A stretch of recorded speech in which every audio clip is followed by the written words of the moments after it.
दक्ष news, सामान्यांच्या हक्कासाठी नेहमी दक्ष।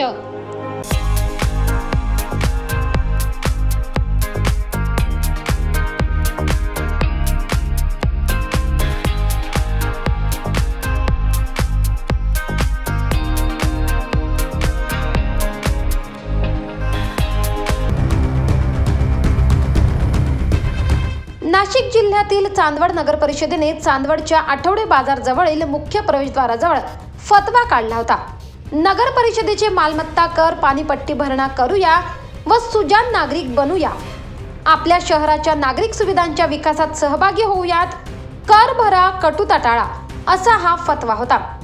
मालमत्ता कर, नळ पाणीपट्टी भरण्याची 31 मार्च अंतिम तारीख दिली आहे।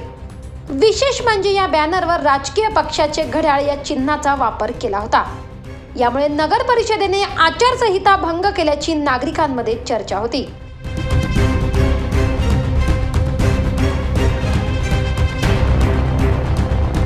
नगर परिषद नागरिकांच्या विकासाच्या सुविधा पुरविण्यास कमी पडत असून सध्या राजकीय पक्षाच्या विकासाचा जास्त ध्यास घेतल्याचे काही सुज्ञ नागरिकांकडून बोलण्यात येत आहे।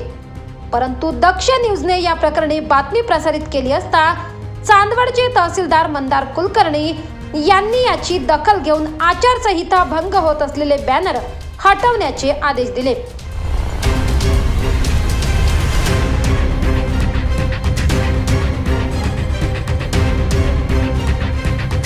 नगर परिषद गावाच्या विकासाकडे लक्ष देत नसून राजकीय पक्षांकडे विशेष लक्ष देत असल्याची चर्चा सध्या चांदवडकरांमध्ये रंगली आहे। त्यामुळे आता नगर परिषदेचे हुकुमशहा मुख्याधिकारी यांच्याकडे संबंधित अधिकारी काय कारवाई करतील हे बघणे महत्त्वाचे ठरणार आहे। आनंद बडोदे, दक्ष न्यूज, चांदवड।